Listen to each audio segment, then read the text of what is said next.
사랑과 은혜의 하나님 아버지 감사를 드립니다. 지난 한 주 동안 삶 속에서 저희를 지켜주시고 보살펴 주시고 오늘 이렇게 토요일 날 저희 성경 공부로 모이게 해주심을 감사를 드립니다. 하나님 아버지, 저희가 언제나 하나님 말씀을 더 잘 알고 또 그 말씀을 잘 이해하고 또 그것을 실천하고자 하는 삶을 살아가고자 합니다. 또 그 과정의 하나로서 이렇게 토요일 모여서 하나님의 말씀을 같이 듣고 배우고자 합니다. 이 말씀을 준비하여 주시고 가르쳐 주시는 우리 권성덕 목사님께 주님께서 지혜와 권능을 다해 주시옵고 같이 하는 우리 모든 성도들 이 과정을 통하여서 더욱더 주님의 참된 제자로 성숙해가고 성장하는 사람들이 되게 되도록 인도하여 주시옵소서. 이제는 공부를 아멘. 시작하는 시간입니다. 끝나는 시간까지 주님 항상 함께해 주시옵시고 또 이 과정 속에서 주님의 은혜를 느끼는 시간 되게 하여 주시옵소서. 이 모든 아멘. 말씀 우리 주 예수 그리스도 이름으로 감사하며 기도드립니다. 아멘. 예, 오늘은 이제 지난번까지는 이제 포로 계속 돌아와서 이제 그가 포로 후기 그가 귀한 한 후 이제 그 예언자들 세 사람 받고 이제 오늘부터는 이제 스바냐로 들어가는데 이 스바냐, 나훔, 하박국 이 세 사람을 이제 주전 7세기 예언자라 그렇게 합니다. 그러니까 주전 8세기 예언자가 우리 이제 잘 알잖아요. 이제 가장 유명하고 그리고 그 자기 이름으로 된 예언서를 가지고 나타난 이 예언자들이 이제 전부 다 주전 8세기 예언자죠.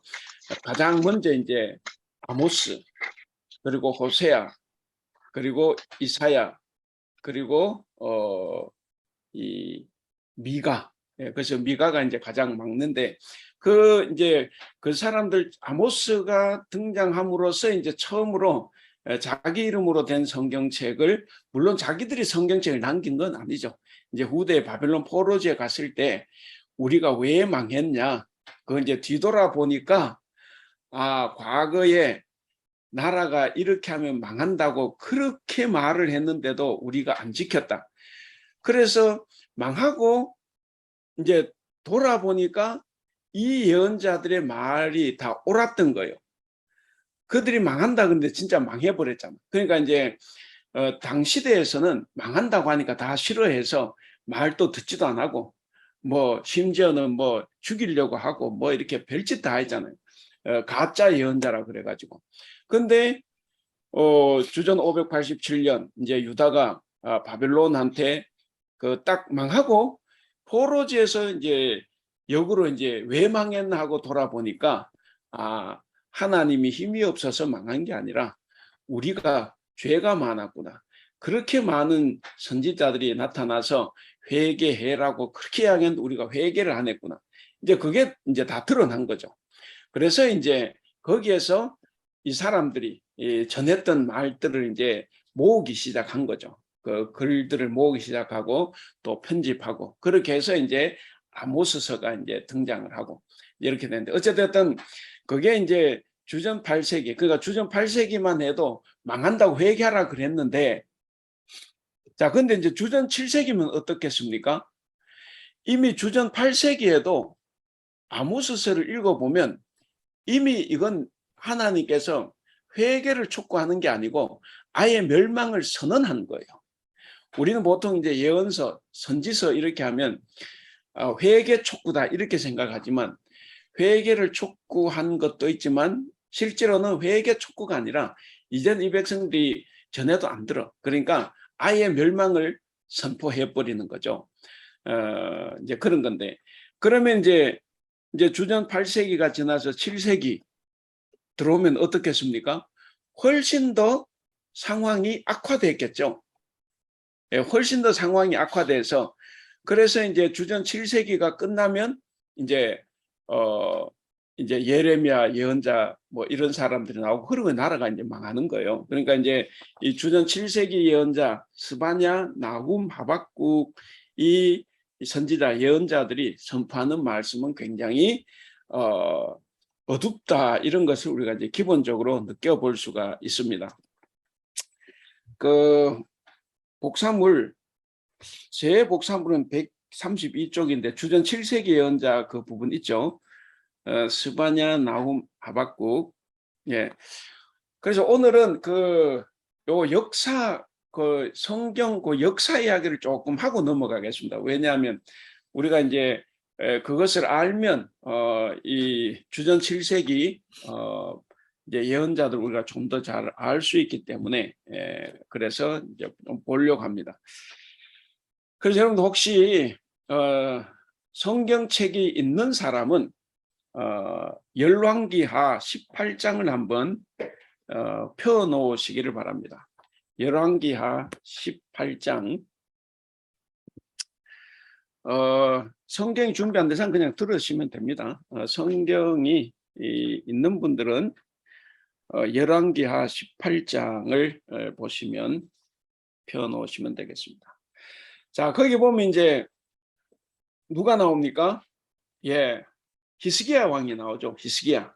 예, 유다의 이제 히스기야 왕이 나오는데 이 히스기야 왕은 굉장히 선한 왕이에요. 그래서 3절에 보면 히스기야가 조상 다윗의 행위를 이제 본받았다. 이제 그렇게 이야기하지 않습니까? 그리고 5절도 마찬가지고. 그래서 7절 여호와께서 히스기야와 함께 하심에 저가 어디로 가든지 형통하였다. 그러니까 그 남북 이스라엘 역사에서 이렇게 히스기야만한 왕들도 잘 없죠. 그래서 히스기야는 굉장히 훌륭한 왕입니다. 그래서 이제 길어요. 그래서 18장, 19장 계속해서 이제 히스기야입니다. 그 히스기야하고 19장에 가면 이제 19장 14절부터 이제 히스기야의 기도, 아주 유명한 기도죠. 그러니까 굉장한 그 믿음의 사람이었습니다. 그리고 이제 20장에 가면 병까지 고침을 받지 않습니까? 그래서 이제 그 생명이 20장 6절에 보면 15년을 덤으로 더 살게 된 거죠.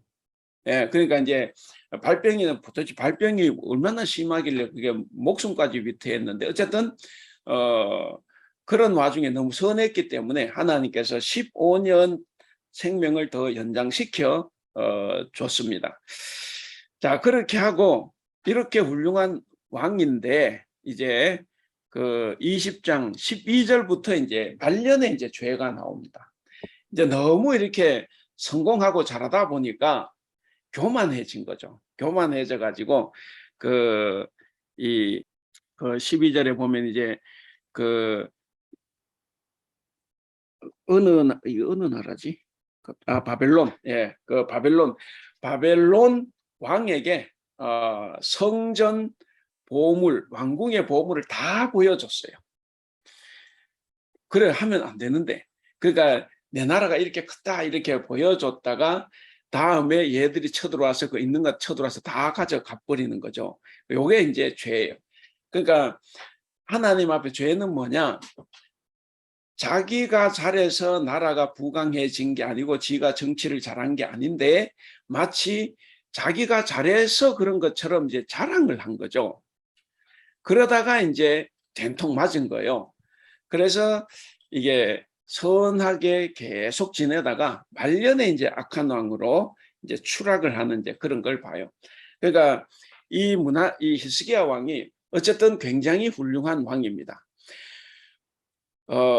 종교 개혁도 하고 훌륭한 왕인데, 그런데 그의 아들이 누구입니까? 이제 20장 끝절 21절에 나왔죠.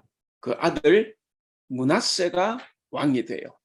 이제 므낫세가 이제 여러분 아시는 대로 최악의 왕이죠. 최악의 왕입니다. 그러니까 어떻게 해서 히스기야에게 저런 아들이 나타났을까 싶을 정도로 악한 왕입니다.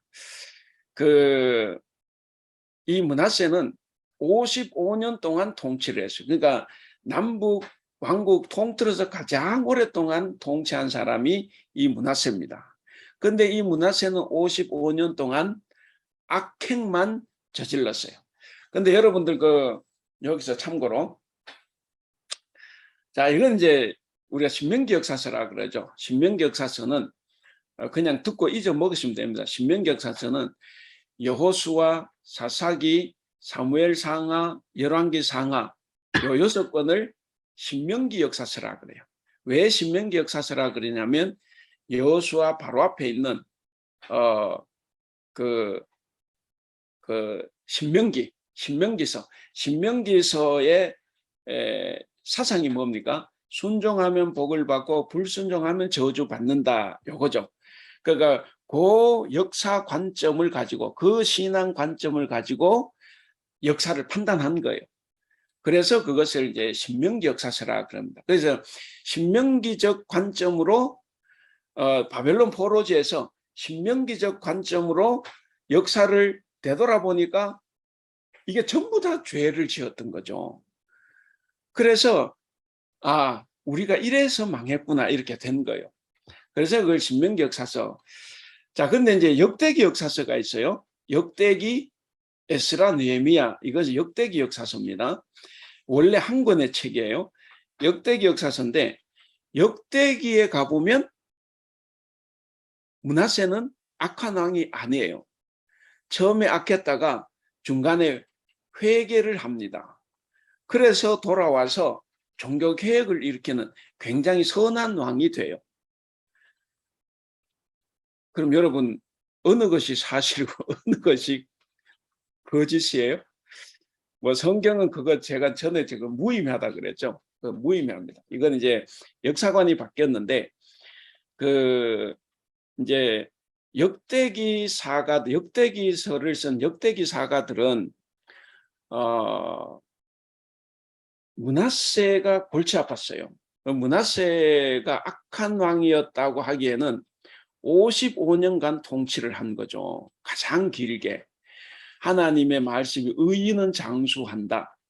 뭐 이런 말씀 있잖아요. 근데 어떻게 이게 가장 오랫동안 통치한 사람이 악했다 이렇게 하기에는 이제 좀 심한 거죠. 그래서 역대기에서는 회개를 하고 돌아서서 선한 왕이 됐다 이제 이렇게 이야기를 해 줍니다. 그러나 원래 사실은 이 열왕기서에 나오는 거예요. 자, 어쨌든 므낫세는 굉장한 악행을 저지릅니다. 제가 지금 말씀드리는 거는 지금 우리 주전 7세기 예언 역사와 굉장히 관계가 있습니다. 이 므낫세는 얼마나 악행을 많이 저지르나 하면 이 아들을 나오죠. 21장 6절에 보면 그 아들을 불 가운데로 그게 뭐냐면 이제 인신제사 이게 이제 성경에 보면 몰록신, 밀곰, 말렉 이렇게도 한데 이게 이제 그 아람 신이에요. 그러니까 거기는 이제 인신제사가 있습니다. 항상 맞이를 바쳐야 돼, 맞이를. 그러니까 이제 이 히스기야의 아들인 므낫세가 이걸 봤어요. 유대 왕 중에 아하스 왕하고 므낫세가 이 인신제사를 했어요. 하나님께서는 율법에 어긋나는 것, 특별히 가나안 풍습을 따는 걸 다 싫어하시지만 하나님께서 가장 강력하게 싫어하는 것이 뭐냐면 이 인신제사입니다. 인신제사를 하나님은 무척이나 싫어하세요. 근데 이제 그 6절에 보면 그 아들을 불 가운데로 지나게 했다. 그러니까 그 불에 태워 죽였다 이제 이거죠. 그렇게 할 정도로 그리고 뭐 전부 다 이제 그 우상들로 가득 채웠습니다. 그래서 15절에 보면 그랬죠. 15절에 보면 이는 애굽에서 나온 그 열조 때부터 오늘까지 내가 보기에 악을 행하여 나의 노를 격발하였는데 애굽에서 나와서부터 지금까지. 근데 므낫세 16절 혹시 성경 가지고 계시면 16절 한번 읽어보실래요? 누가? 므낫세가 유다에게 범죄하여 여호와께 보시기에 악을 행한 것 외에도 또 무지한 자의 피를 심히 많이 흘려 예루살렘 이 끝에서 저 끝까지 가득하게 하였더라. 예. 그러니까 이게 뭐 무지한 자의 피 이거를 예루살렘 전체를 뒤엎었다 이제 이런 거죠. 그래서 그 므낫세가 저질렀던 악들이 엄청나. 그래서 성경 기록 길지 않아요. 55년 동안 통치했지만 뭐 우상 숭배로 가득 채웠기 때문에 별로 길지 않습니다. 자, 55년 통치하고 그리고 누가 왕이 됐느냐? 이제 18절에 나오죠. 그 아들 아몬, 아몬이 왕이 됩니다. 근데 아몬이 왕이 됐는데 아몬은 왕이 돼서 2년간 통치하다가 암살을 당해요. 그러니까 이게 나라 말기로 들어가면 이제 굉장히 막 그렇잖아요. 그러니까 이제 아몬이 그 암살을 당했는데 왜 암살을 당했냐? 여러분 왕궁에 오늘 우리도 그렇잖아요. 뭐 예를 들어서 정치하는 사람들이 친중파가 있을 거고 친미파가 있을 거고 뭐 이런 거잖아요. 그러니까 중국을 잡아야 된다, 아니면 미국을 잡아야 된다. 그런 거 서로가 이제 정치 견해에 따라서 서로 다르죠. 근데 지금 이 약속은 그럴 될 수밖에 없어요. 그러니까 지금 이 유다 왕궁에는 항상 친바벨론파, 친이집트파, 그리고 자주파는 이제 신앙적으로 바로 세우는 건데, 근데 자주파는 그 힘을 못 쓰죠. 그래서 이제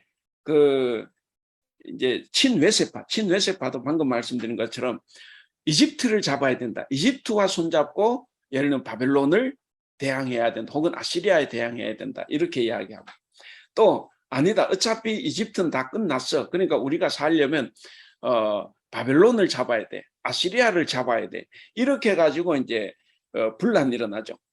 근데 그러면 이제 이 므낫세는 친아시리아파죠. 친아시리아파인데, 그러면 이제 아몬이 왕이 됐을 때 지금 히스기야가 겨우 이 나라를 이 신앙으로 이렇게 부흥을 시켰지 않습니까? 그런데 이것을 그의 아들 므낫세가 55년 동안 다 말아먹은 거죠. 그래서 그 아들 아몬이 왕이 됐을 때 아마 왕궁에서는 굉장한 알력과 어떤 그 기싸움이 있었을 거예요. 그래서 자주파는 우리가 다시 히스기야 왕 때처럼 왕의 할아버지 때로 돌아가야 된다라고 주장하는 사람이 당연히 있고, 그럼에도 불구하고 우리가 살려면 외세에 의존해야 된다. 그게 뭐 친아시리아파든 뭐 이집트와 관계없어요. 어쨌든 우리가 외세와 손잡아야 된다. 이런 양측이 이제 하는 거죠. 그래서 도대체 아몬은 누구로부터 암살당했는지는 몰라요. 성경에 나오질 않기 때문에. 친외세파가 죽였을 수도 있어요. 왜? 아몬이 보니까 자주파로 갈 것 같아. 히스기야 때로 돌아갈 것 같아. 그러니까 이렇게 되면 우리나라가 망하니까 왕을 제거한 거죠. 또 반대로 자주파한테 이게 거세를 당했을 수도 있어요. 왜냐? 아니 이게 히스기야 때로 돌아가 우리가 신앙의 부흥을 일으켜야 되는데 얘도 보니까 자기 아버지 므낫세를 따라갈 것 같아. 그래서 죽였을 수도 있어요. 어쨌든 그 궁중 안력, 암투에 의해서 아몬이 희생당한 거죠. 그러니까 이제 왕이 돼서 2년 만에 죽어버리니까 그 다음 누가 왕이 됩니까? 그 다음 왕이 되는 게 이제 24절에 나오죠. 그 21장 24절에 아몬을 반역한 사람들을 그 23절에 보면, 저는 옛날 성경입니다. 그 신복들이 반역하여 왕을 궁중에서 죽인 거예요. 그러니까 뭐 대담한 거죠. 그러니까 그만큼 이게 자주파와 외세파의 싸움이 치열했다는 거죠. 그래서 이제 궁중에서 죽이고, 그리고 그 죽인 사람을 국민이라 그러는데 땅의 사람들이라 그래요. 땅의 사람들. 도대체 누구를 말하는지는 잘 몰라요. 그 국민이 아몬 왕을 반역한 사람들을 다 죽이고 그 아들 요시야를 이제 왕으로 세웠습니다. 근데 요시야가 22장 1절에 보면 이때 몇 살이에요? 8살이죠. 왜냐? 아버지가 너무 일찍 암살을 당했으니까. 그러니까 이제 8살인 요시야가 왕이 돼서 31년을 치리했어요. 그 몇 살에 죽은 겁니까? 8세, 39세에 죽은 거네요. 결국 39세에 이제 죽는데, 그러니까 8세에 왕이 됐고 2절에 보시면 요시야는 정직했어요. 요시야가 이제 섭정을 했고, 요시야가 8세 왕이 됐으니까 바로 통치를 못하지 않습니까? 그 3절에 보면 요시야가 몇 살에 통치를 시작해요? 3절에 보니까 요시야 왕 18년에 그랬으니까 8 더하기 18을 하면 아마 26살, 26살에 이제 왕으로서의 이제 통치를 시작했다고 봅니다. 그러면 그 요시야 왕 18년이니까 또 20년 가까운 세월을 도대체 뭘 했겠나? 이거 한번 상상을 해보세요. 이 요시야는 어떤 사람 잘 알죠? 우리는 그 다윗이 가장 우수한 왕이라고 생각하는데 아니에요. 신명기 역사서에서는 다윗을 가장 위대한 왕으로 보지 않습니다. 여러분 그 한번 볼까요? 그 23장 그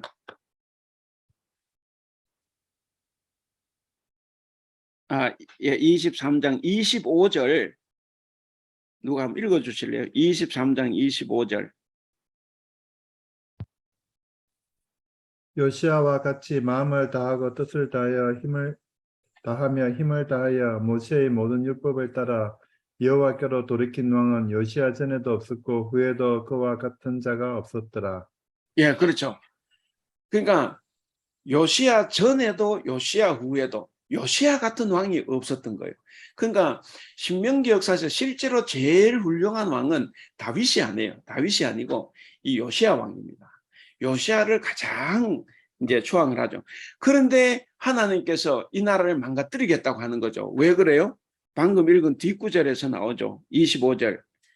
25절 보니까 그러나 여호와께서 유다를 향하여 진노하신 그 크게 타오르는 진노를 돌이키지 아니하였으니 이유가 뭡니까? 이는 므낫세가 여호와를 경노케 한 그 모든 경노를 인함이라. 그래서 요시야가 굉장히 통치를 잘 했음에도 불구하고 하나님이 유다를 망가뜨리려고 하는 것은 므낫세의 죄예요. 므낫세의 죄. 자, 어쨌든 그건 그거고. 자, 그러니까 이제 그럼 이제 8세 왕이 됐다가 26살에 이제 왕으로서의 역할을 이제 시작하는데 바로 뭐 합니까? 바로 뭐예요? 아까 그 22장 3절 딱 보니까 18년에 해서 4절부터 쭉 나오는 게 뭡니까? 종교개혁입니다. 이 종교개혁을 요시야가 정말 전광석화처럼 해버려요. 그냥 바로 시작하고 바로 끝내는. 그러니까 이 국민들이나 이 정치인들이 정신을 차릴 수 없을 정도로 바로 빵 터뜨려 버리는 거죠. 그럼 여러분들 다시 한번 제가 여쭤보겠습니다. 상상을 요시야가 18년 동안 뭐 했겠나? 그리고 그 18년 동안 그 있는 동안에 어떤 사람들이 요시야 왕을 움직였을까? 우리가 이제 생각을 해볼 수 있잖아요. 요시야 왕이 18년 동안 그냥 넉넉히 있진 않았을 거라고.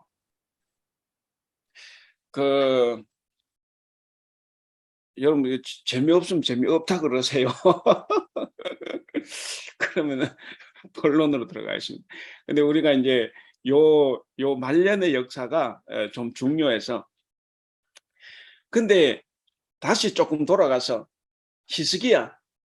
히스기야가 종교개혁을 일으켰는데 그가 종교개혁을 일으킬 수 있었던 계기가 뭔지 아십니까? 그 힘이 어디서 나왔냐면 북이스라엘이 멸망을 했을 때 그 아시리아 다 포로로 잡혀갔잖아요. 그때 북이스라엘의 소위 말하는 신앙인들 다 남쪽으로 내려왔습니다. 그때 그 사람들이 뭘 가지고 내려왔냐 하면 나라가 망하고 보니까 아모스가 외쳤던 게 그게 그대로 맞았어요. 그래서 이제 이 아모스의 말, 그 다음에 호세아가 전했던 말, 그 외에 많은 선지자들이 외쳤던 그 말을 가지고 내려왔어요. 내려와서 이제 지죽은 듯이 지냈지만 히스기야하고 교통이 된 거죠. 그래서 그때도 우리가 이 예언자들이 외쳤을 때 듣지 않았다가 망했다. 그런데 유다도 이거 듣지 않으면 망한다. 그래서 히스기야를 도왔어요. 그래서 이제 히스기야가 종교개혁을 한 겁니다. 우리가 생각할 때 북쪽은 신앙도 없는 것들 이렇게 생각할 수 있잖아요. 뭐 금송아지나 숭배한 것들 그거 아니에요. 북이스라엘이 훨씬 더 좋은 신앙 전통을 유지를 했습니다. 자, 그리고 내려왔는데 근데 히스기야 때 실패했죠. 결국에는 누구 때문에? 특히 므낫세 때문에. 그러면 북에서 내려온 북에서 내려가 좀 이상하네. 저는 거기도 북이니까 이 북에서 내려온 이 예언자들 추종했던 이 신앙인들이 므낫세가 통치하는 동안 뭐 했겠습니까? 다 지하 세계로 들어간 거죠. 잡히면 죽을 거니까. 그래서 이 사람들이 비밀리에 우리말하면 지하 조직이 돼 가지고 어떻게 하면 나라가 망하지 않도록 제대로 말씀으로 세울까 그거 당연히 고민을 하죠. 근데 므낫세가 워낙 약하니까 그걸 못한 거죠. 그래서 다 지하로 들어갔다가 그러다가 이제 그 아들 아몬이 등장했을 때 아마 이런 갈등이 있었을 겁니다. 그래서 아까 말씀드린 것처럼 누가 죽였는지 몰라도 어쨌든 뭐 친외세 파든 자주파든 누군가는 죽였어요. 자, 그러고 난 다음에 이제 요시야가 들어섰습니다. 그러니까 이제 경험을 했죠. 만약에 자주파가 아몬 때 결국 실패해서 왕이 죽었다. 이게 쉬운 일이 아니죠. 근데 지금 요시야는 나이가 어려요. 그러면 아마 이 요시야를 뒤에서 이 접근을 해보고자 무척 노력을 했을 겁니다. 그런데 요시야가 더 중요한 건 요시야가 8세 왕이 됐지만 그는 다 알아요. 므낫세가 어떤 일을 했는지 그리고 아몬이 어땠는지. 그래서 요시야는 기본적으로 신앙 부흥을 생각을 했을 거예요. 그러니까 이 요시야도 북에서 내려온 이 사람들을 찾았을 겁니다. 그래서 그 20년 가까운 세월을 어떻게 종교개혁을 할까 그것을 계획을 철저하게 세웠을 겁니다. 그게 세울 수밖에 없죠. 그리고 아까 말씀드린 거죠. 18년에 그러니까 26세에 딱 등장하면서 바로 그냥 밀어붙인 거죠. 뭐 정신없이 밀어붙인 거예요. 이 종교개혁을. 그래서 했는데 그것도 종교개혁을 일으킬 때 발단은 뭡니까? 우리가 잘 아는 대로 발단은 이제 22장 5절에 보면 성전을 수리하라 그랬어요. 성전을 수리하라. 이거부터가 심상치 않아요. 므낫세 55년 동안 성전을 완전히 방치했지 않습니까? 근데 이제 이 할아버지의 유지를 받들진 않고 요시야는 성전을 수리하라 그랬습니다. 자, 그래서 이제 성전을 수리하는데 8절부터 보면 뭐가 발견이 돼요? 성전을 수리하던 중에 신명기서가 발견이 되죠. 신명기서가 발견이 됩니다. 그 8절부터 이제 그게 나오죠. 여기에 신명기서는 신명기 전체를 이야기하는 게 아니고 신명기 12장에서 26장이에요.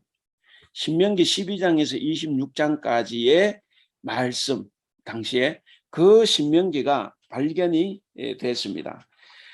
그래서 발견이 되니까 그걸 이제 8절에 보니까 대제사장 hil기야가 서기관 사반에게 이르되 내가 여호와의 전에서 율법책을 발견하였노라 하고 사반이 읽고 그리고 그 10절에 보면 끝에 왕 앞에서도 읽었어요. 왕 앞에서도 읽었더니 우리 13절 누가 한번 읽어볼까요? 중요한 구절인데 13절 한번 읽어주십시오. 너희가 가서 나와 백성과 온 유다를 위하여 이 발견한 책의 말씀에 대하여 여호와께 물으라. 우리 조상들이 이 책의 말씀을 듣지 아니하며 이 책에 우리를 위하여 기록된 모든 것을 행하지 아니하였으므로 여호와께서 우리에게 내리신 진노가 크도다. 예. 그러니까 왕 앞에서 이러니까 왕이 듣고 이제 명령을 하는 거죠. 이 발견한 책, 이 율법 책에 도대체 뭐라고 쓰였는지 이제 알아보라 이제 이렇게 됐죠. 다 알죠. 어쨌든 우리가 그렇게 율법대로 살지 못한 거예요. 그래서 우리가 지금 이렇게 됐다는 거죠. 그리고 이제 15절부터 훌다도 예언하고 그 훌다가 이제 읽어보고 말하죠. 16절에 여호와의 말씀이 내가 이곳과 그 검에 재앙을 내리되 하면서 이제 이야기를 합니다. 그 이야기하는 중에 하나만 더 읽어볼까요? 그 17절 한번 읽어주실래요? 이는 이 백성이 나를 버리고 다른 신에게 분향하며 그들의 손의 모든 행위로 나를 경영하게 하였습니다. 그러므로 내가 이곳을 향하여 내린 진노가 꺼지지 아니하리라 하려 하셨느니라. 예, 그러니까 자 이러니까 뭐 나라가 망하는 게 이제 정해져 있는 거예요. 그래서 이제 23장에 들어가면 이제 특히 23장 4절부터 이제 이어서 바로 정광석화처럼 종교개혁을 이제 단행을 합니다. 싹 다 바꿔버려요. 싹 다 바꾸는데 그래서 이게 요시아가 도대체 어떻게 이렇게 할 수 있었을까?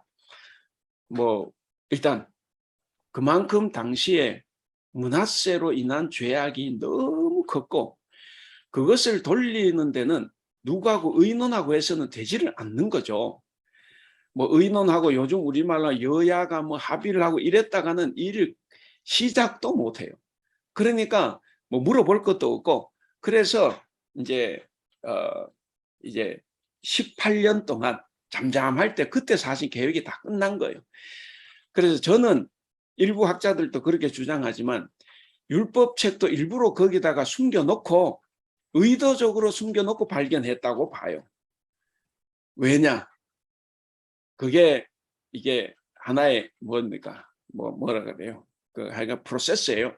그렇게 해서 율법책이 이렇게 발견되고 이렇게 섞여 있다. 그래서 이걸 가지고 이제 안 하면 우리 죽는다. 그래서 밀어붙였던 거죠. 그래서 뭐 일부러 숨겨놨던 관계는 없어요. 그냥 저는 제 생각에는 의도적으로 숨겨놨지 않았을까. 이제 이런 합리적인 의심을 해보는데 뭐 그래도 아무 관계는 없죠. 자, 그래서 이제 했습니다. 했는데 아까 말씀드린 것처럼 아까 우리가 읽었잖아요. 요시아가 그렇게 잘했는데도 23장 25절처럼 하나님께 유다를 망가뜨리겠다. 그것은 바로 므낫세의 죄악 때문에 그렇다. 이제 이렇게 이야기를 했습니다. 그래서 이제 그렇게 해서 결국에 요시아가 28절에서 죽는 거죠. 이 사실 전쟁에 요시아가 참여할 필요가 없어요. 괜히 이집트가 저 위에 전쟁하러 가는데 자기가 그 길 막았다가 죽은 거거든. 그러니까 쓸데없는 전쟁에 나갔어요. 그러니까 이거 왜 그랬냐? 결국 하나님께서 요시아를 데리고 가신 거예요. 요시아에게 네 나라 망하는 험한 꼴을 보여주고 싶지 않은 겁니다. 하나님께서는. 그래서 요시아를 데리고 갔어요. 그래서 이제 안 싸워도 될 전쟁에 나갔다가 거기서 이제 죽죠. 왜? 누구 때문에? 므낫세, 그 할아버지 므낫세의 죄악 때문에. 요시아가 그렇게 잘했지만 하나님의 계획은 변경이 없어요. 그래서 이제 요시아를 죽였는데 여러분 거기 한번 볼까요?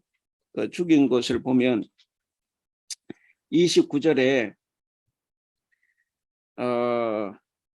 애굽 왕 바로 느고가 아시리아 왕을 치고자 하여 유브라데 강으로 올라가므로 요시아 왕이 나가서 방비하더니, 왜 방비를 해요? 저하고 싸우는 것도 아닌데.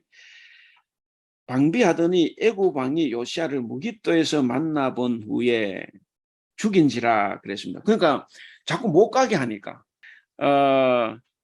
30절 죽고 예루살렘으로 왔죠. 그걸 잘 보세요. 죽고 예루살렘 성으로 왔습니까? 예루살렘 성에 와서 죽었습니까? 거기 30절을 보면 죽고 예루살렘에 시신이 들어온 거죠. 이게 이제 고대 전쟁에서 가장 이 뭐라 그럴까 이 비참한 죽음 뭐라 그러죠? 그런 죽음은 두 가지예요. 하나는 여자에게 맞아 죽는 거. 그러니까 저 사사기 보면 그 여자에게 죽는 게 있죠. 그 다음에 전쟁터에서 죽는 거예요. 전쟁터에서. 그러니까 이거는 이제 그 후대 사람들이 봤을 때 요시야가 저렇게 훈련당하니 전사를 했다는 거는 너무 이게 안 좋은 거예요. 전쟁터에서 죽고 예루살렘으로 왔다. 그래서 역대기에서는 바꿨어요. 역대기를 한번 읽어볼까요? 역대하 35장 그 22절 그 21절 이제 그 역대하 35장 21절 아까 내용 똑같은 게 나오죠. 어쨌든 20절부터 보면 애굽 왕 느고가 이제 올라가는데 거기 가서 이제 했는 거죠. 그래서 22절 요시야가 저 방비하는데 23절 활 쏘는 자가 요시야 왕을 쐈어요. 아마 이거 사수가 있었나 보죠. 그래가지고 죽었는데 24절 한번 보세요. 전쟁터에서 죽었습니까? 예루살렘 성에 와서 죽었습니까? 와서 죽었습니다. 예루살렘 성에 와서 죽었죠. 여기서 이제 역대기에서는 전사한 것이 이게 굉장히 안 좋아요. 그래서 역대기는 뭐냐면 희망과 위로 이걸 선포하는 그 신명기 역사서를 보고 다시 쓰는 거예요. 그러니까 암울한 역사가 아니라 희망을 주는 역사이기 때문에 그래서 이제 아까 말씀드린 그 므낫세도 55년간 통치했는데 나쁜 것만 있으면 안 되니까 이제 그렇게 바꾸고 이제 그걸 역대기 역사관이라 그래요. 그래서 이제 이 요시야 왕도 원래는 전사를 했지만 역대기에 들어와서는 전사했다고 남겨둘 수가 없으니까 이제 화살을 맞고 예루살렘 성에 와서 죽었다 이렇게 이제 마무리를 하는 거죠. 자 어찌됐든 그렇게 해서 이제 요시야 왕이 죽었는데 우리가 지금 오늘 보게 되는 이 스바냐가 이제 1장, 2장, 3장으로 되어 있죠. 스바냐의 예언을 보면 요시야가 종교 개혁을 일으키기 전까지의 예언이에요. 그러니까 얼마나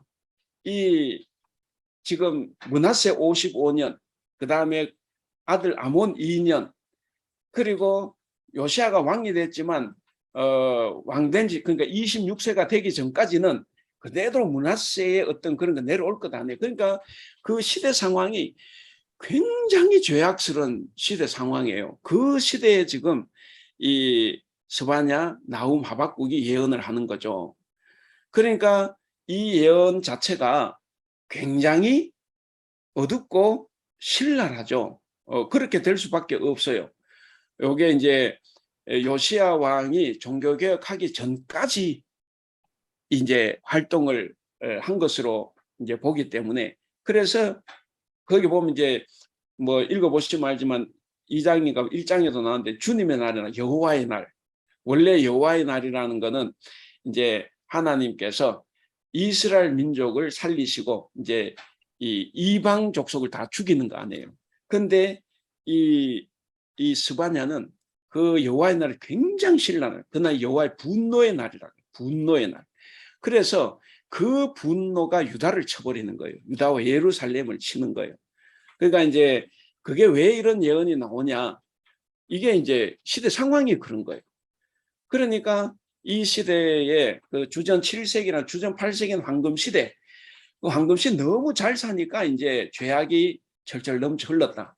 그 주전 7세기는 이 므낫세의 이 영향, 이게 이제 나라를 다 집어삼킨 거죠. 오죽하면은 이 성경이 자꾸 신명기 사가들이 요시야가 그런데 왜 이렇게 죽고 요시야 왕이 나왔으면 므낫세 때만 해도 요시야 왕이 나왔으면 아마 나라를 강건하게 오히려 하나님 세워주실 건데 이미 므낫세 때문에 하나님이 노가 이미 격발된 이 노가 줄어들지 않는 거예요. 그래서 요시야가 잘했음에도 불구하고 요시야를 빨리 데려가시고 하나님 그래 역대기를 읽어보면 하나님 요시야에게는 나라 망하는 꼴을 보여주고 싶지 않은 거예요. 그래서 이제 요시야를 데리고 가버리신 거예요. 그래서 이제 죽고 그랬으니까 이 주전 7세기 이 예언자들의 이 예언 환경은 대단히 안 좋다. 이제 그렇게 생각할 수가 있죠. 예, 그래서 그것이 이제 그 여기 주전 7세기의 그런 상황입니다. 그러니까 지금 이 주전 7세기는 아시리아가 굉장히 강성할 때입니다. 그래서 이제 그 므낫세, 아몬 다 친아시리아파고 친아시리아 정책을 편 거죠. 그 사이에 이제 요시야 왕 때 이제 자주파라 그럽니다. 이제 신앙 부흥을 일으키는 게 신앙의 자주파라 그랬는데 이제 이 자주파가 뭔가를 하려고 하면 엄청난 반발을 불러줘. 그리고 또 아시리아 눈치도 봐야 되지 않습니까? 그러니까 이게 사실은 이게 쉽지 않은 거죠. 결코 요시야가 쉽지 않아요. 그 자주 정책을 펴면 아시리아가 가만히 있습니까?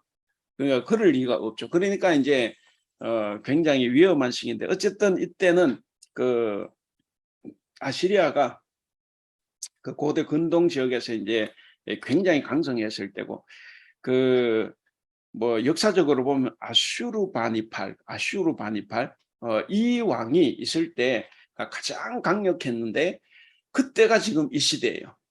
가장 강력한 아시리아 시대. 근데 이제 이 아슈르바니팔이 죽고 아시리아가 급격히 무너지는 거죠.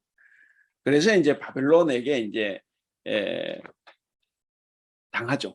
바벨론이 이제 그 아시리아를 무너뜨릴 때 오늘 여러분들 그 복사물 133쪽 스바냐 소개한 걸 한번 보면 그 역사 배경에 보면 그렇게 적어놨죠.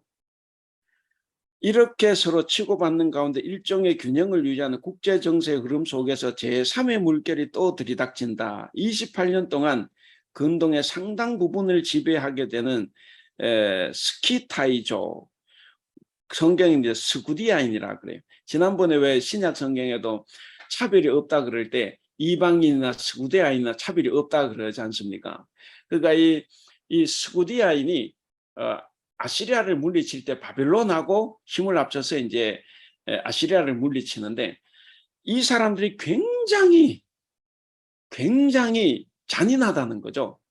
사람 포로를 잡아다가 산채로 가죽을 벗기고 이런 잔인한 사람들. 그러니까 이제 바울이 그런 사람들도 차별이 없다 이제 이렇게 나간 거죠. 그러니까 엄청난 그 이야기를 바울이 했는데 어찌됐든 이제 그런 겁니다. 그래서 이 아시리아가 굉장히 강했는데 아슈르바니팔 이 황제가 죽고 바로 이제 약화가 돼서 결국 바벨론한테 망하게 됐다 하는 겁니다.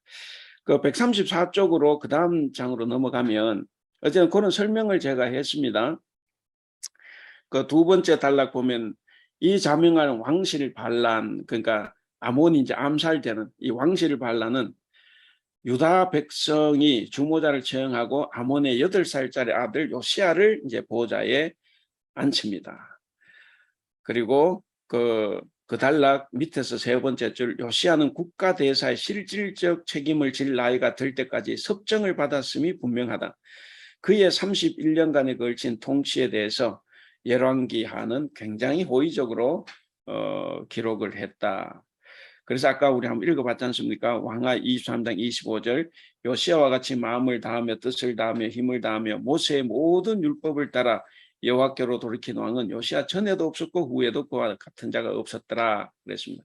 그런데 어쨌든 중요한 것 우리가 지금 하는 스바냐 예언자는 요거 전까지 예언 활동을 이제 한 거죠.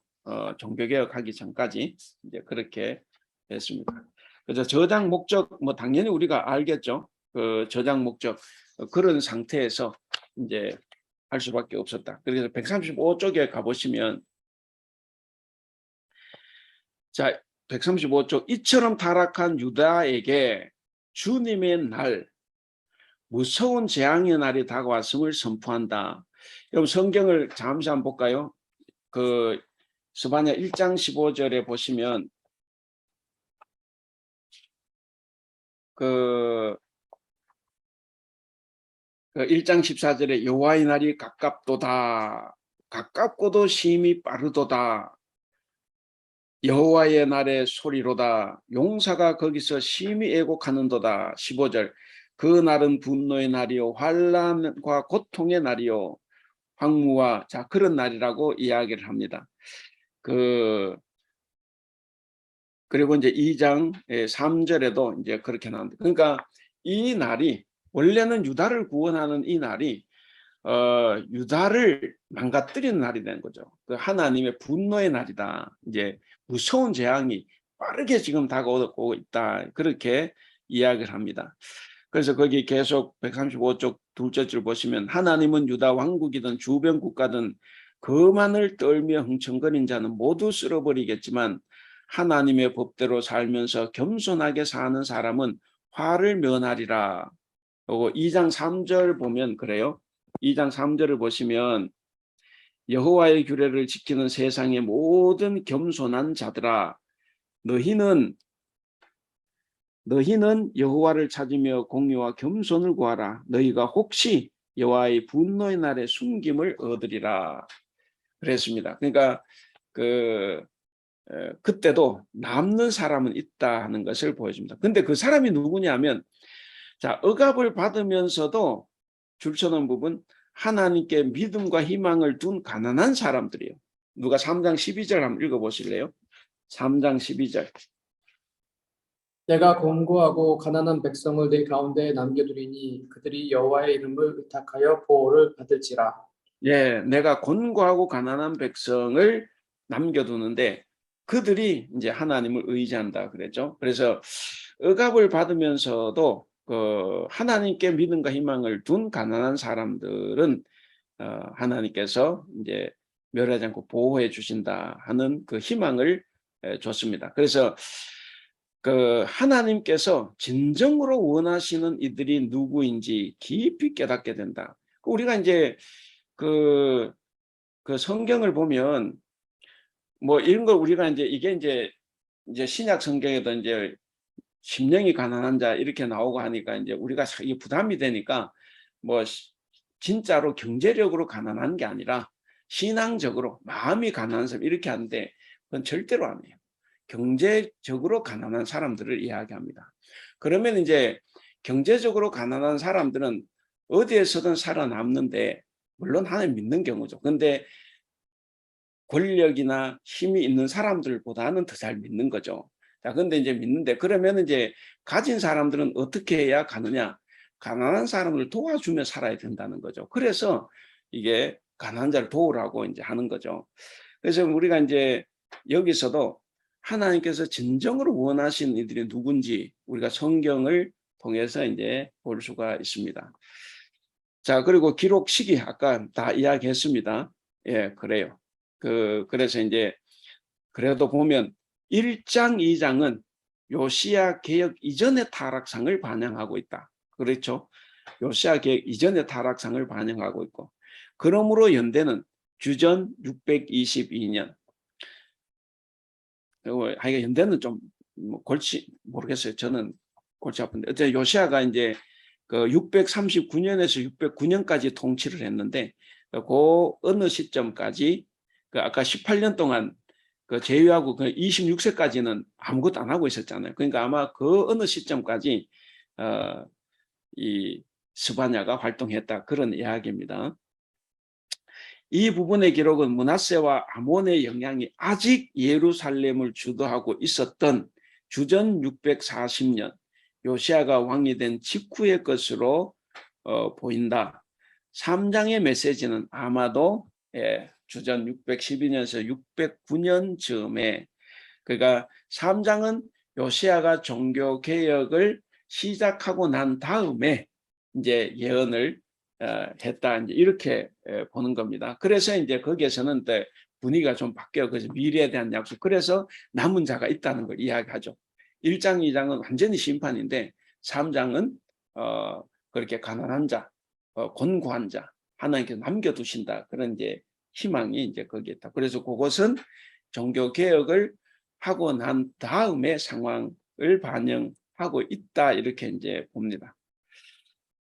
예, 뭐 거기 구조와 내용 한번 보시면 되겠고, 그래서 이제 그 1장, 2장 그렇죠. 심판 이런 거죠. 그리고 심판 이제 유다를 심판하는 거고, 2장에서는 열방을 심판하는 거고, 3장에도 심판하지만 이제 구원한다는 말이 이제 들어가죠. 그래서 이제 그것은 요시야의 종교 개혁이 종교 개혁 후에 이제 이야기라고 이제 그렇게 본다는 거죠. 그 다음에 136쪽 그래서 스바냐에서 가장 중요한 것은 주님의 날, 여호와의 날. 그래서 4번 구원의 약속 보시면 주님의 날은 거만한 자들에게는 무서운 심판이지만 빠졌네. 가난한 사람들에게는 구원이 되리라는 약속을 전하고 있다 하는 거예요. 그래서 남을 등쳐먹으며 거짓과 불의에 젖은 이들을 벌하시고 핍박받아서는 하나님 이름을 믿고 그분을 희망하는 가난한 사람들과 함께 하시어 주님의 날엔 그들을 남기시고 그들을 통해 새 예루살렘을 일으키시리라고 한다. 그날 하나님이 데려온 백성은 수도 시온에서 기뻐할 것이라고 한다. 외세와 이교가 극성이었던 상황에서 하나님께서 보호하여 남기실 백성, 하나님 나라를 세울 백성이 누구인지를 일깨워 준다 그랬습니다. 예, 그것이 이제 요 주님의 날의 실상입니다. 그리고 뒤로 넘어갑니다. 넘어가서 계속해서 이제 2번, 3번, 어쨌든 3번은 남은 자 그랬고 중심 주제 주님의 날입니다. 예, 넘어가겠습니다. 138쪽. 그 2번에 보시면 예루살렘과 열방을 질타하는 말씀 신탁 그랬습니다. 그리고 3번에 보면 겸손한 이들, 예언자는 한편으로는 청천벽력 같은 소리를 지르지만 다른 한편으로 주님의 뜻을 실천하는 작은 이들에게는 애정 어린 목소리로 말한다. 이 겸손한 이들에게는 하나님의 진노가 일으키는 대이변을 피할 희망이 있다. 이들이 바로 남은 자들, 곧 하나님의 새로운 백성이다 그랬습니다. 시간 다 됐죠? 네. 네. 오늘 5절까지 하려고 그랬는데 여기서 마치겠습니다. 혹시 하실 말씀 있습니까? 어떻게 뭐 짧게 설명했지만 그 므낫세 이후 역사를 그래도 좀 아시겠죠? 예. 너무 재밌었어요. 예, 히스기야부터 시작 히스기야 이후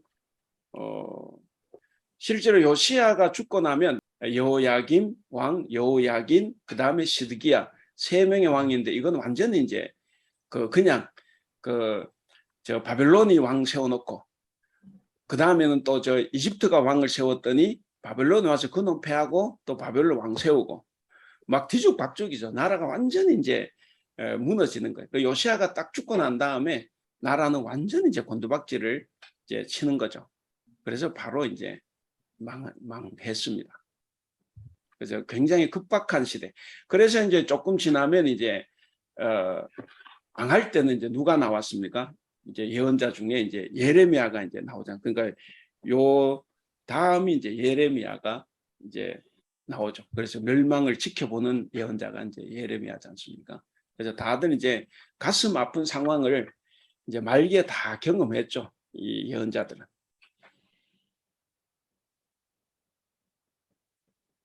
되게 이쯤 되면 박병선 집사님이 뭔가 심금을 울리는 질문을 여러 개를 던지시는데 오늘 안 계셔서 조금 조용한 것 같습니다.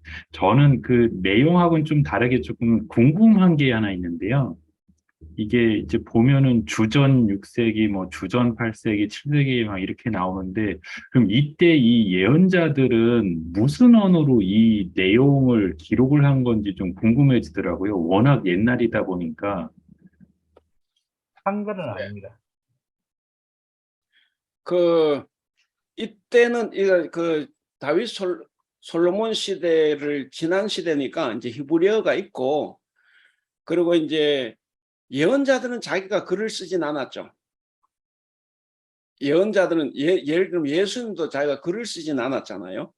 이제 제자들이 이제 그거를 이제 쓴 거고 여기도 마찬가지예요. 그 자기 이름도 했죠. 우리가 이제 유치부 때는 그냥 아동부 때는 아모스 누가 썼어 그러면 예 아모스 이러면 정답인데 사실은 그게 아니고 아모스가 쓴 게 아니고 모든 성경 바벨론 포로지에 가서 이렇게 있었던 글이 모아지고 그리고 아까 얘기했던 아모스의 제자들이 그 남쪽으로 내려올 때 그 글을 자기들이 쓴 글을 가지고 내려오지 않습니까? 그리고 그것이 이제 바벨론 포로지로 가고 그래서 거기서 그걸 이제 편집을 하는 거죠.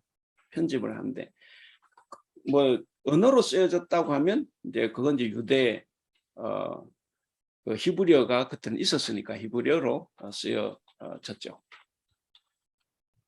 그 지금도 이제 성경 히브리어는 그냥 성경에서만 존재하는 히브리어예요. 지금 이제 거기 가서 사용할 수 있는 히브리어는 아니에요. 그 생활 히브리어는 아니고. 그래서 우리가 이제 신학을 할 때 배우는 거는 성경 히브리어를 배우지 글자는 똑같아도 뭐 많이 다른 거죠.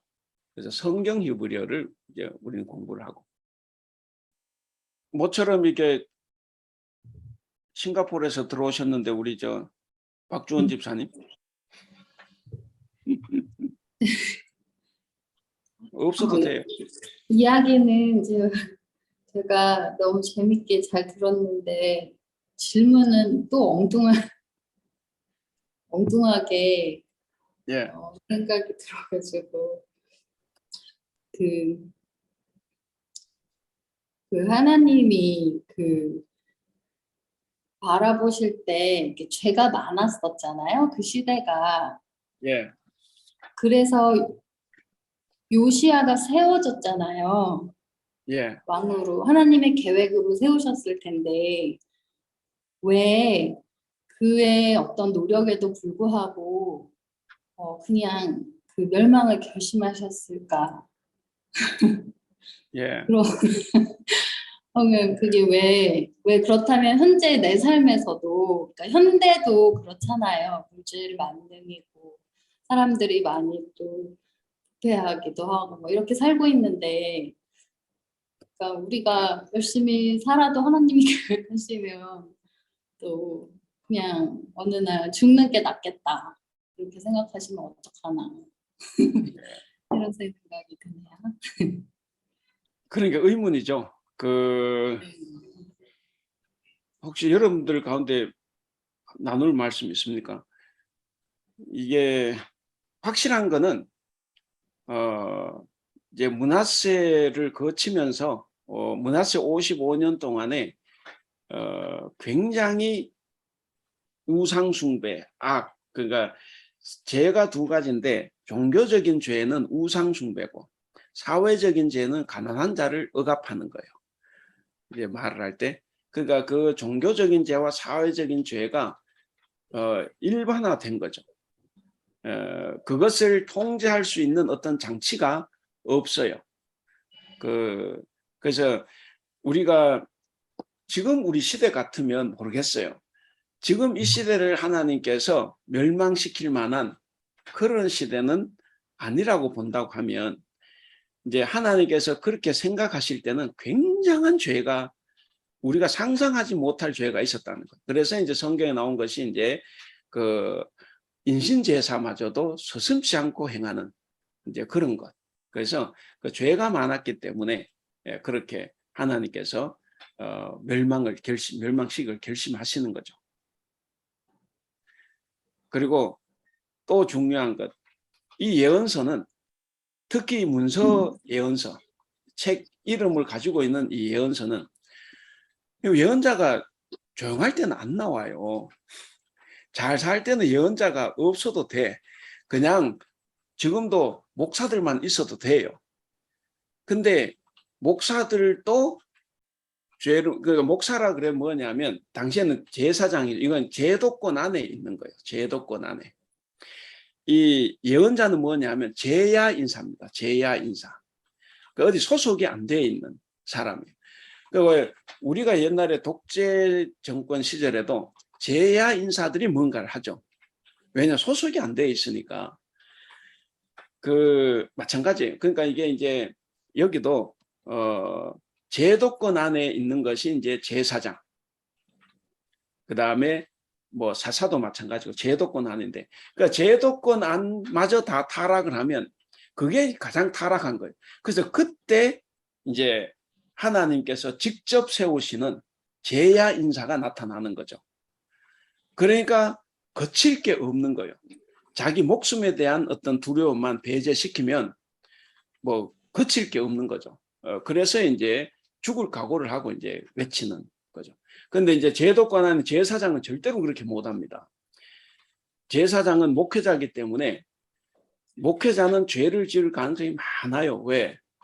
내가 이런 말씀을 전하면 이 교인들이 싫어하고, 저런 말을 전하면 저 교인이 싫어하고 하니까 항상 위로를 생각하고 뭔가 우리말 축복을 생각하고, 그렇기 때문에 자꾸 전하는 사람이 교인들 입장에 따라서 자꾸 달라지는 거죠. 그게 이제 사실은 우리에게 굉장히 치명타입니다. 그러니까 제도권화는 안 돼요. 그리고 이제 예언자도 초기에는 궁중 예언자가 있고 그러니까 궁중 예언자가 있고 성전 예언자가 있고, 그 다음에 말한 제야 예언자가 있어요. 궁중 예언자는 누군지 아세요? 대표적인 사람이 다윗 시대에 누가 있었어요? 바세바를 범했다고 책망했던 예언자 있었지 않습니까? 나단. 네, 이런 사람은 궁중 예언자입니다. 궁중에서 왕을, 그러니까 제일 타락하기 쉬운 예언자들이 궁중 예언자예요. 궁중 예언자. 왜? 잘못된 예언을 했다가는 바로 죽을 수가 있어요. 그러면 나단은 어떻습니까? 굉장히 훌륭한 사람이죠. 다윗이 죽일지도 모르는데 그러니까 굉장히 이렇게 말을 돌려서 하지 않습니까? 직접 네가 그랬다가 아니라 예화를 들죠. 예를 양 1000마리가 있고 1마리가 있는데 하면서 그러니까 하니까 다윗이 짐이 다스리는 나라에 어느 놈이 그러냐 당장 들어와 사형시키게, 그랬을 때 당신입니다 하고 이제 찌르잖아요. 그러니까 그게 굉장히 위험한 거예요. 잘못 전했다간 자기 목숨이 날아가니까. 그래서 이제 궁중 예언자 혹은 성전 예언자들이 가장 타락을 빨리 합니다. 그럴 때 이제 하나님께서 지금 이제 우리가 문서로 된 예언서는 다 이 제야 인사들이죠. 이 사람들이 이제 나와서 이제 전하는 거죠. 그래서 이런 예언자들이 나타났다 그러면 그 시대가 악이 많다는 거예요. 그러니까 보통 때하고 다르다. 그걸 우리가 생각을 하시면 좋아요. 그냥 뭐 아무 때나 막 하나님께서 막 망가뜨리고 그런 게 아니고. 예. 질문인데요. 아까 박 기사님이 질문하려고 했던 그 내용이 저 똑같이 생각을 하고 있던 내용인데, 히스기야 왕, 므낫세, 아몬, 요시야를 가면서 므낫세가 55년 동안 악을 행하였고 상하시보다 엄청 악을 행하여서 하나님께서 누가 격분해가지고 이 나라를 멸망시키겠다 생각하신 거잖아요. 예. 그리고 나서 아몬이 2년 동안 2년 만에 암살을 당하고, 요시야 왕이 성경책에서 보면 가장 훌륭한 왕이라는 말씀을 하셨잖아요. 예. 그러면 하나님이 므낫세 왕 시대에 경로해서 이 나라를 망하게 하시려고 하셨단 말이에요. 예. 하시고 나서 요시야 왕이, 왕 중에 제일 훌륭한 요시야 왕이 나타났는데도 불구하고 결국에는 멸망을 시키시잖아요. 예. 예. 예. 그러면 우리 삶에서 돌이켜 생각을 해보면 하나님은 지금 하나님의 계획을 가지고 계시는데, 그거는 누가 아무리 훌륭한, 이걸 어떻게 설명을 해야 될지 잘 모르겠는데, 하여튼 직접 하나님이 세우시는 제야 인사 혹은 요시야 왕 이렇게 한다고 하더라도 결국에는 세상이 바뀌는 건 아닌 게 맞습니까?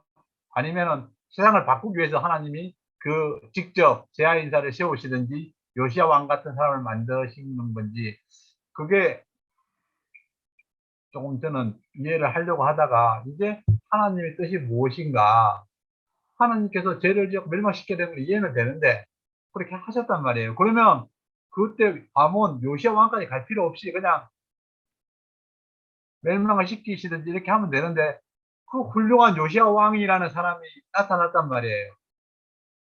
이제 성경에서 보면은 목사님 말씀하신 것처럼 이 사람은 솔로몬 왕보다 다윗 왕보다 더 뛰어나다고 성경에 이렇게 기록되어 있는 거잖아요. 예, 예, 이게 이제 이렇게 놓고 보면 조금 예, 제 예, 예, 삶에 적용을 하려고 하다 보니까 이게 조금 안 맞다는, 제가 적용하기가 좀 어렵다는 말씀을. 예. 혹시 다른 분들은 어떻게 느끼셨어요?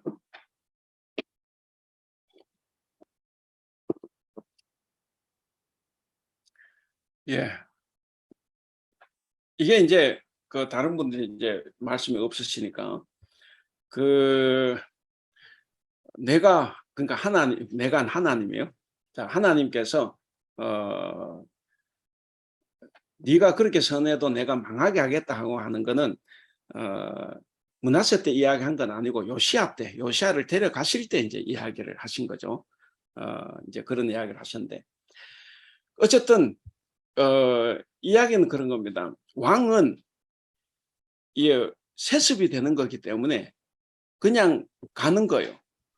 그리고 하나님께서 우리가 이제 하나님을 잘 믿으면 하나님께서 우리의 길을 조금 평탄케 해주셔서 바르게 갈 수 있도록 하죠. 우리가 그렇게 고백하지 않습니까? 근데 이게 이제 도가 지나치면 하나님께서 도와주시지를 않아요. 그 하나님께서 도와주시지 않고 그냥 가만 내버려 두면 그냥 악으로 달려가는 거죠. 브레이크가 없으니까. 그러니까 그때는 예언자를 보내도 안 들어요. 우리가 이제 그러면 예언자를 우리가 어떻게 합니까? 그렇게 생각할 수 있잖아요. 그렇게 하는데 그런 생각할 필요 없이 그게 이제 자꾸 우리가 죄가 많아지고 죄성이 자꾸 강해지면 내가 듣고 싶은 소리를 들으려고 하니까 실제로 그 말을 못 듣는 거예요.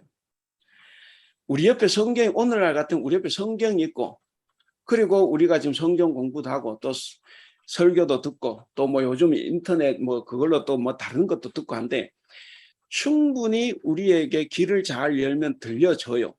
들려지는데 우리가 이제 내 생각이 많고 내 주장이 많다 보면 이제 들어도 맞다 싶어도 내가 실천을 못하는 그게 있어요. 그래서 결국 그게 누구 책임이냐 하면 내 책임이에요. 그러니까 우리가 이제 그래서 항상 이제 조심하고 해야 되는 거는 그 말씀 앞에서 내가 겸손하고 뭐든 들으면 내가 그것을 지키려고 하고 잘 안 될 때는 회개를 하고 내 자신을 무척 쳐야 되죠. 그거를 지킬 수 있도록 그렇게 해야 되고 그렇게 해서 우리가 이제 해야 되는데 아마 지금 예수님께서 지금 한국 땅에 나타나시면 여러분 어떻게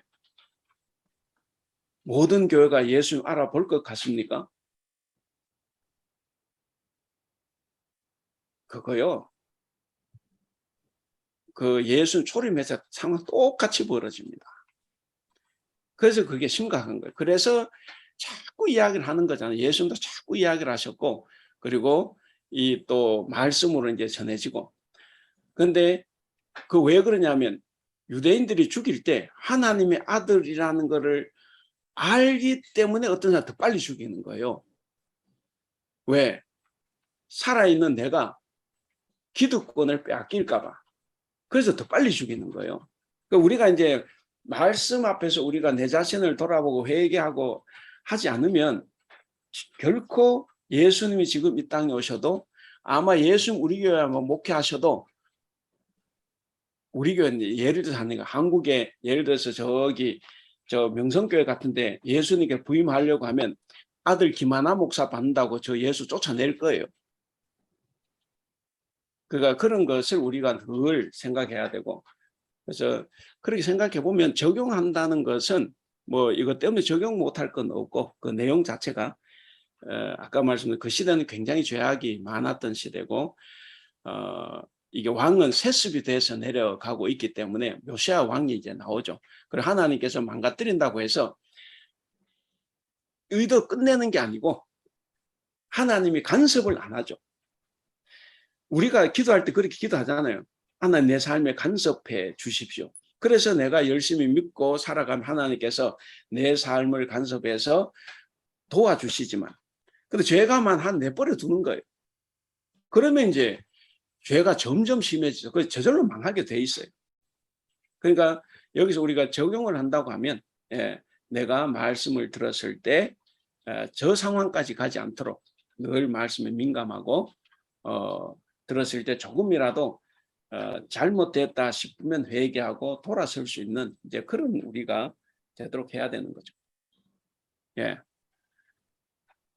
그래도 우리가 성경을 공부하기 때문에 지금 우리가 이런 대화를 하고 있지 않습니까? 그런데 우리가 성경이 주어졌는데 성경을 공부 안 하면 우리가 모르지 않습니까? 어떤 사람 성경을 알면 골치 아파가지고 성경 공부 안 하는 사람도 있어요. 그러면 그거 잘 믿는 건 아니에요.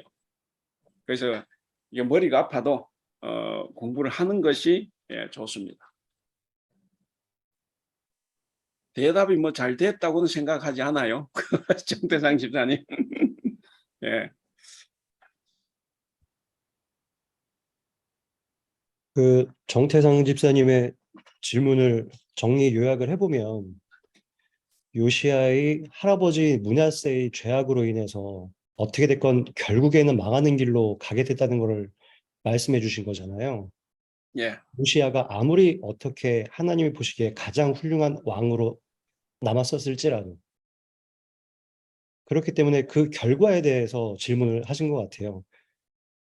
제가 아무리 훌륭하게 하나님 보시기에 가장 합당한 사람으로서 살았었을지언정 제 할아버지가 큰 죄를 지음으로써 하나님은 이미 멸망시키겠다고 다 결론을 내리신 거로 성경에 나와 있기 때문에 그런 부분에 대해서 저희들이 이러한 성경에 적혀 있는 상황들을 어떻게 이해를 해야 되는 거가 혼란스러워요.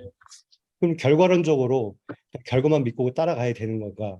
그렇다고 하면은 우리가 이런 상황에서 이미 정해진 결과 안에서 우리가 무슨 선한 행동, 크리스천으로서의 삶이 과연 의미가 있는 것일까도 한번 생각이 될 거고 그런 내용으로 저는 이해를 했습니다. 예.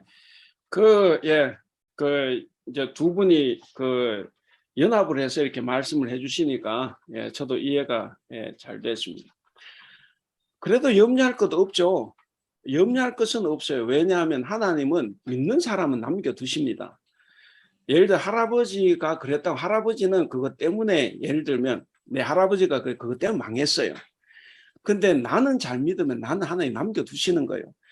옛날에 그 책 중에 인기 있어도 제 가게의 저주를 끊어라 이거 다 거짓말이에요. 절대로 하나님은 그런 저주 흐르게 안 합니다. 그거는 이제 책 팔아먹기 위한 하나의 수작이었고 그런 건 없어요. 그러니까 예를 들면 내가 죄를 지어서 나는 망했어. 그럼 내 자식들은 그걸 보고 잘하면 되는 거죠. 그래서 이제 우리가 이런 말이 있지만 근데 이제 에스겔에 가면 이제 그런 이야기를 해요. 아비의 이가 시다고 자식의 이가 신 건 아니에요. 그 뭐냐면 다 자기 죄 때문에 망한다 그래. 자기 죄 때문에 망하지. 결코 하나님은 아비가 죄를 지었다고 해서 자식이 그거 아니에요. 그거 아니고 그러니까 여기서 이제 요시야가 이제 그렇게 했는데 어차피 므낫세는 망한 거죠. 그러나 요시야는 건짐을 받은 거예요. 그리고 이게 나라의 상황은 망하게 돼 있어요, 지금. 하나님이 개입 안 하시기 때문에 망하는 거죠. 근데 누구든지 아브라함도 소돔과 고모라를 멸망시킬 때도 의인 10명만 있으면 그랬잖아요. 그러니까 하나님은 다 망가뜨리는 게 아니라 홍수 심판 속에서도 그래도 의롭게 사는 누굽니까? 노아의 가족은 남겼고 그 소돔이 멸망할 때도 아브라함만 살아남은 게 아니라 아브라함보다 죄가 아브라함은 의인이라고 해도 누굽니까? 그 조카는 죄가 많죠. 죄가 있지만 어떻게 아브라함이 기도를 했기 때문에 그를 살려주신 거예요. 그러니까 하나님은 무지막지한 분이 아니고 하나님 다 믿는 사람 다 보존해 주십니다. 그러니까 지금 상황이 우리 할아버지든 내 아버지든 뭐 어떻든 관계없어요. 아무리 악해도 내가 잘 믿고 내가 잘 살아가면 하나님 나를 건져요. 그러니까 그거는 확실합니다. 예. 그리고 이제 성경에서 어쨌든 요시야를 하나님께서 데려가신 거는 그 요시야를 사랑하기 때문에 데려가신 거예요. 그 험한 꼴을 보여주지 않기 위해서. 그래서 이제 그렇게 한 거죠. 그러니까 내가 빨리 죽는다. 그래서 여러분들 혹시 이따가 제가 빨리 죽으면 저 목사 먼저 가 죽었나 그렇게 이해하지 마세요. 혹시 하나님은 내가 너무 사랑스러워서 나를 빨리 데려가실 수 있는 거예요. 그러니까 우리 뭘 두고 판단을 하면 안 돼. 판단은 하나님만 하십니다. 그죠? 우리는 내 신앙생활, 그리고 우리 가족, 그리고 우리 교회, 우리 공동체 잘 믿고 살아갈 수 있도록 서로 이제 기도하고 돌봐주고 하는 거죠. 그렇게 하면 다 남은 자가 있어요. 그렇게 대답을 할 수밖에 없습니다. 목사님 말씀 듣다 보니까 그러니까 그 요시야가 세상을 구하지는 못했지만 그 자신은 구원받았잖아요. 그러니까 그냥 우리도 세상을 구원하지 못해도 우리 자신이 구원받기 위해서 하나님을 잘 믿고 살아야겠다는 생각이 드는 것 같아요. 그렇죠. 우리가 이제 그런 거죠. 우리가 전 세상은 아는데 내가 살면서 사실은 다들 내 친구 하면 사실 세상을 구원하기 노력하는 거죠. 세상 구원하기 위해서 노력을 하고 살고 이제 그렇게 하고 내가 이제 성경에 나오는데 아까 종교적인 이제 사회적인 제약을 했지 않습니까? 다른 자 압박하지 않고 그렇게 선하게 살면 하나님께서 다 살려주신다는 거예요. 그래서 그 하나님의 일하시는 방식에는 사실 전혀 문제가 없어요. 제가 설명을 제가 잘못하면 못했지 하나님은 다 거기에 맞게 살려주십니다. 그리고 이제 다시 그 역사로 돌아가면 자 요시야가 그랬는데 요시야가 그렇게 잘했으면 아들들이 보고 배울만 하죠. 근데 그러지 못했어요. 여호야김 다 요시야의 아들인데 왜 그렇게 못 살아요? 일단 왕이면 내 마음대로 못 하지 않습니까? 이 왕궁 안에 그랬잖아요. 친아시리아파 자주파인데 그 왕이라고 마음대로 할 수 있어요? 누가 그 목사가 담임 목사가 교회에서 마음대로 할 수 있습니까? 못하면 책임은 져도 목사가 마음대로 할 수 있는 게 아니에요. 대통령이 뭐 마음대로 합니까? 근데 못하면 책임은 져야 돼. 그러니까 이게 근데 더더욱 왕조 시대에 그 나라가 너무 완전히 외세파가 다 득실득실 거리는 거기에서 요시야 같이 할 수 있는 사람이 거의 없죠. 그래서 그 아들들이 비참했어요. 여호야긴이. 그래서 이제 그런 것을 우리가 보면 므낫세 때문에 악인이 나왔지만 그러나 선인도 나왔어요. 이 요시야 같은 사람이. 근데 그 요시야 밑에 또 이 아들 왕들은 꼭 잘못했다기보다는 그 정치적인 환경이 못하게 했죠. 근데 우리가 잘 알잖아요. 엘리 제사장 아들들 어떻습니까? 다 개망난이죠. 근데 엘리가 그렇기 때문에 개망난 생각하면 되는데 근데 문제는 사무엘의 아들도 개망난이잖아요. 그건 또 우리가 어떻게 설명을 해요? 그러니까 다 각자 자기 신앙은 자기가 지켜야 되는 거죠. 아버지가 가계의 저주는 없다. 가계의 저주 그런 건 없고 다만 신앙은 우리 각자가 지켜야 되고 그리고 우리 가족, 우리 교회, 내가 대하는 사람들 다 잘 믿을 수 있도록 우리가 서로 협력하는 거죠. 그것이 이제 뭐 우리에게 있는 할 수 있는 일이라고 봅니다. 저는 너무 던졌는데 시켜야 되는데 좀 질문을 하나 드리고 싶은 게 하나님의 예. 일하시는 방식이 있는 거잖아요. 예, 그거는 절대적인 거고. 예, 그런데 방금 말씀하시는 것 중에서 모든 신앙이 되는 것들은 우리가 지켜야 되는 거잖아요. 예, 그러면 우리가 지켜야 되는 이 신앙이라는 것, 이 명제하고 하나님 일하시는 방법의 명제하고를 놓고 보면